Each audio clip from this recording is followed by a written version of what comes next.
You want me just to answer you or tell the whole story? What do you mean the whole story?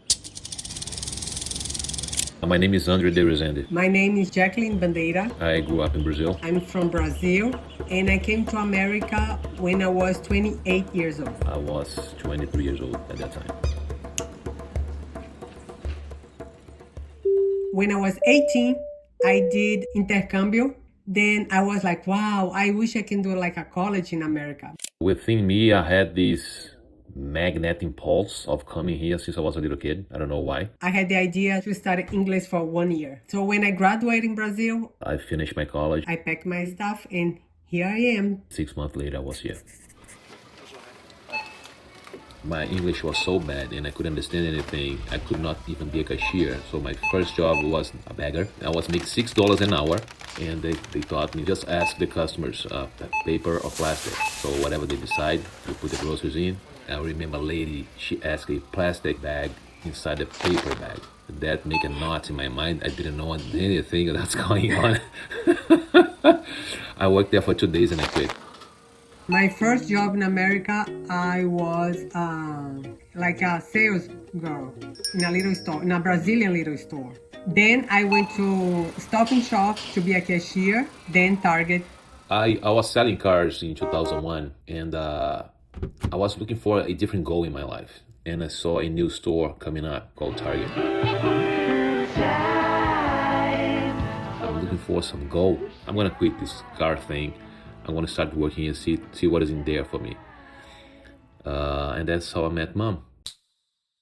My boss told me, oh, I have someone and I want you to train this guy. And I said, oh, okay. She was working there and she was supposed to train me. And we had the equipment that we call The LRT at that time was a little handheld device. He was like, why do I need to press this button?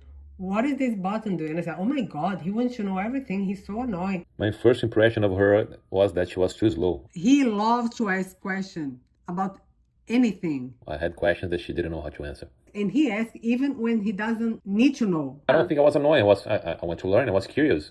Then I said to my boss, oh my God, he asks too much questions. I don't like this guy. Then he asked me to go out. And that's how everything started. Everybody was going to a club and he said, oh, do you want to go? And I said, okay. Then I slept. She overslept. She completely forgot. She stood me up. I didn't answer the phone. And next day when I saw him, he said, hi, good morning, Sleeping Beauty. And I said, why? He said, oh, we were supposed to go out last night. And I said, oh my God, I'm so sorry. Then I forgot about it and he didn't say anything. Then one day, out of the blue, she called me in the afternoon. Out of the blue. So, well, why is she calling me? I picked up the phone. I called him and said, hi, how are you? She was just talking nonsense. What are you gonna do? Then I said, do you wanna go to the movie? And he said, okay, let's do it. I went to the movie. I lay on his arm. And she was leaning her head on my shoulder. And I slept during the whole movie. So what the hell? She's sleeping. Was an action movie. Training Day, Denzel Washington. Bullets coming from everywhere. Denzel Washington with that character. And she's sleeping.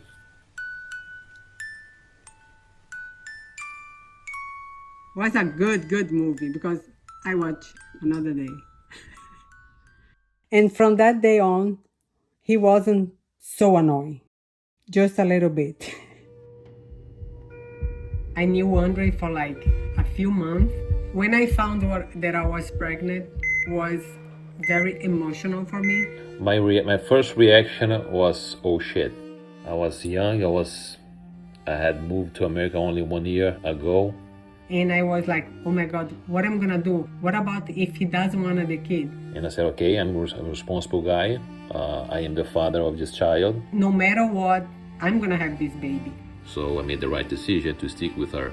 But Andre decided to have the kid. Everything was happening so fast. I always wanted a family. I invited her so we to live together. And we decided to live together. And grow a family. At that time, we were working at Target, and our co-workers were extremely supportive. Target made a baby shower for us. They gave us the whole thing. Car seats, stroller, pack and play, crib, diaper jean. And even 1,000 diapers. Julia had 1,200 diapers already before she was born. I was like so grateful, so happy. It was a blessing. Financially, it was very hard. I got a promotion, so I was making $10 an hour. I was making net $290 a week. We together, we were making like $500 a week. I rented an attic to live in. Was, oh my God, horrible. It was tilted, it was filthy. The bathroom was disgusting. We wear like flip-flops to take shower. I couldn't even shower barefoot. It was so disgusting. And I stayed there for 45 days and I broke the lease and I had to leave that place. And then we rent a place together. When we moved to the apartment was nice. We bought like our furniture, like plastic furniture. We slept on the floor like in a sofa bed. Then we started to buy stuff for Julia. So after almost 1 year working for Target, there was another store open up, Babies R Us, and I was trying to negotiate a better salary with Target. That the negotiation went south. So I applied to Babies R Us, so got a raise because of that. And it was good because Julia, our first daughter, was about to be born, and I was learning a lot of baby stuff. And because I had experience of selling cars, they put me in charge of the baby gear department. So strollers, pack and plays, car seats, and all that stuff. I stayed there for a couple of years. And after Julia was born, I went back selling cars. So I was able to completely change my income to support my family, even though I still needed my wife's income as well. We bought our first house, was a townhome in Worcester. And I remember, we have some spare money. We had $500 extra every month that we didn't know what to do with that money. So, okay, let's buy a new home. Then we bought a house. So I rented the townhouse, I bought a new home, and we went to celebrate. Boom, mom And I was pregnant again. And I said, oh my God.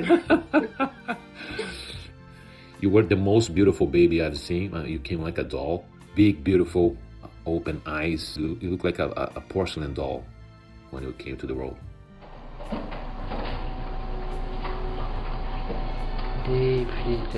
We had to, our shifts at work, we always had to try to have different days off so we could take care of the babies, so you and your sister.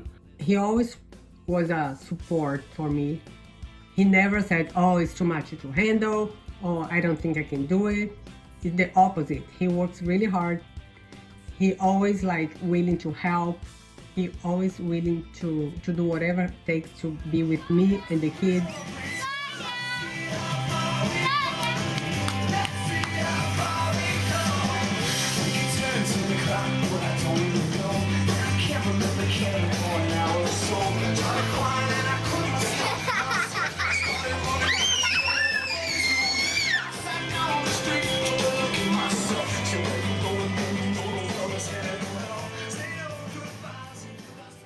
Was really important to raise my daughters in a Brazilian culture because I'm Brazilian. Those are my roots. So I made sure since the beginning that both of my daughters speak Portuguese. Pega. Bota aí. Thank you. Vai dançar, Toia.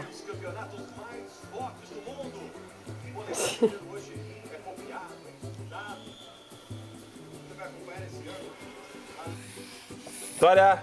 Pode nada! Vitória! Olha o papai! Não mostra a língua!